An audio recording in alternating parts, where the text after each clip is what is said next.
the largest council in Montgomery County. We probably have about 1,200 members. And it was founded in March 20th. Approved, well, I guess it was installation was December 15th, 1920. And Father Rosenstiel used to be the pastor of St. John the Evangelist School of Parish in Silver Spring. I believe he either donated this property or sold it, probably donated it to the Knights of Columbus to found it. And of course St. John's was the old church right across the street, the old stone church. So that's how it pretty started. With regard to mission, the mission of the Knights is to help people in distress, finance Catholic charities, and to encourage men, Catholic men of good standing, to become active in the community. You know. Let's see, what's the third one here?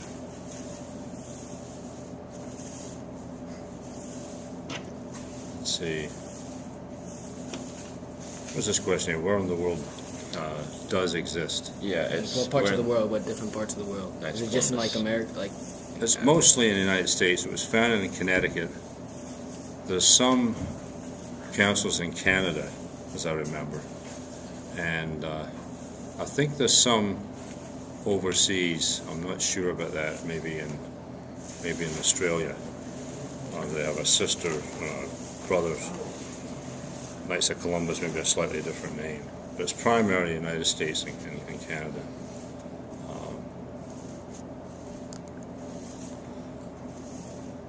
Different ways of belonging to it. Well, you can become Grand Knight or Deputy Grand Knight by the votes in the council, and then they appoint different officers, like the financial secretary is appointed by the Supreme Knight, and usually recommended by the council himself. And then the chaplain is selected by the Grand Knight or the Deputy Grand Knight. And give you an idea, there's some compensation with some officers receive annual compensation, such as the financial secretary, the recorder, and the treasury. And it's an amount equal to the percentage of the annual dues regarding the financial secretary. It's really not that much money.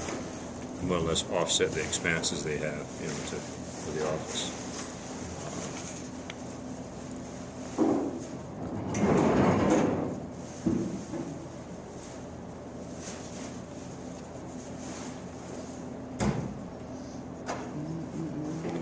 I think you're talking about one of the most exciting contributions given to the church by the Knights is the big Knights Tower at Catholic at the shrine.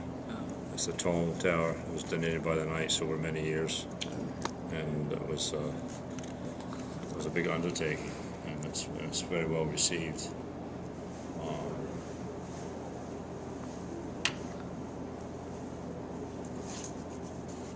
Now, the second question here. Let's see.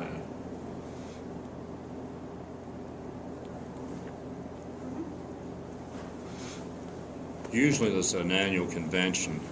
The Knights are having it in probably later this month in Ocean City. And that's the night that all the Knights came of the local area, especially Maryland and DC. And then the different councils form their marketing plans for the year. Certain charities are going to help, and it's usually local charities. To give you an example, some of the charities we help will be some, so others might eat. The special programs we help out the seminarians in the area. To give an example, we have an annual dinner we have for all the nuns in the area. We had it a couple of weeks ago. And interesting part of it is the nuns come up from all over the county, some from Northern Virginia. Last year, a couple of the nuns came from, I'm trying to think, it was a lady from the, what was the Indian saint?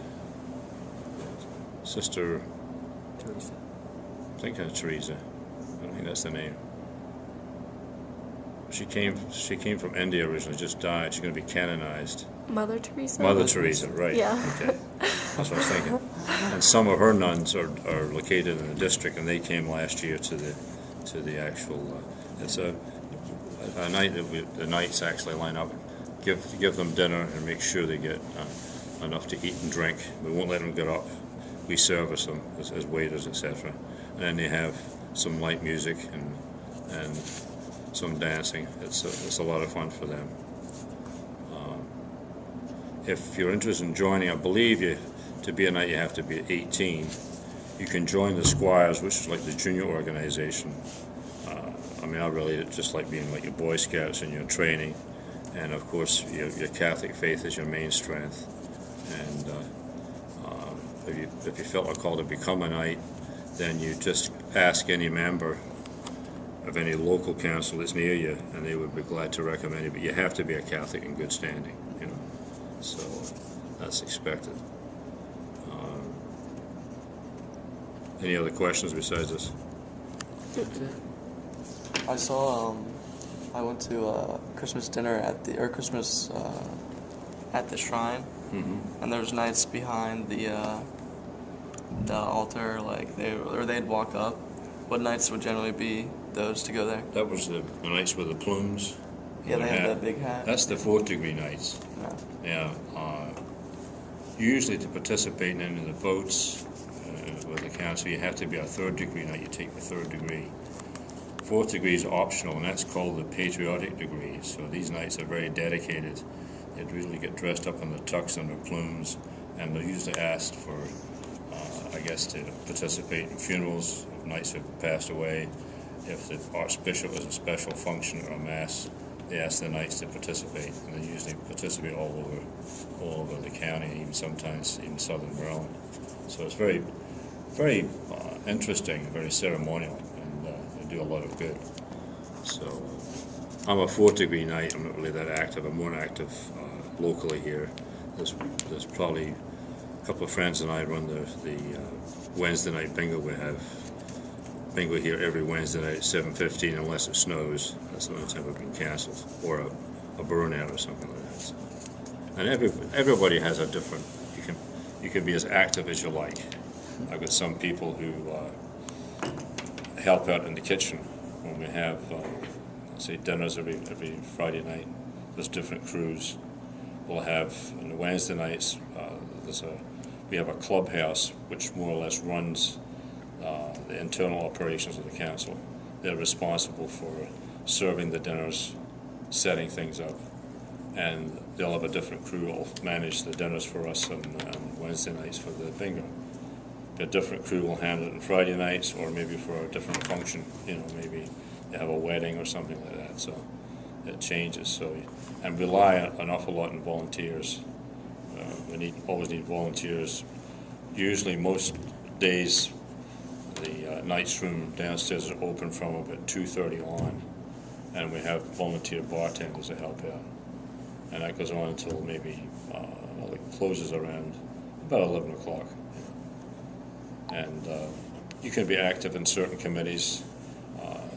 If you want to be more helpful, you'd help with the finances, and you have a building association committee, which essentially takes care of all the, I guess you could say, the maintenance of the council, insurance, leasehold improvements if you have to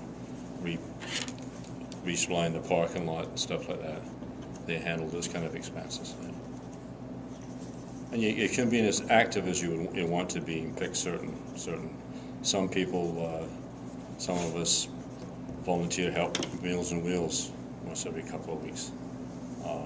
And other people are more active in doing the different functions. I think they have a dinner for the University of Maryland students, I think once a year at the Administrative Center in the University of Maryland. It's a big dinner. It's tied into the Newman Center and University of Maryland. Any other questions? Yeah, one more. Since my great-grandfather was a Grand Knight, what exactly is their function for the Knights of Columbus? Grand Knight is really the head person in each council. So he's charged with the leadership. It's usually 1 year term, or it can be a 2 year term. So he's the main manager of the council, and is elected by the majority of the members each year. And the deputy grand knight usually steps in the next year, unless the grand knight volunteers is voted in for, say, a second year. Sometimes that happens. Most times it's just 1 year.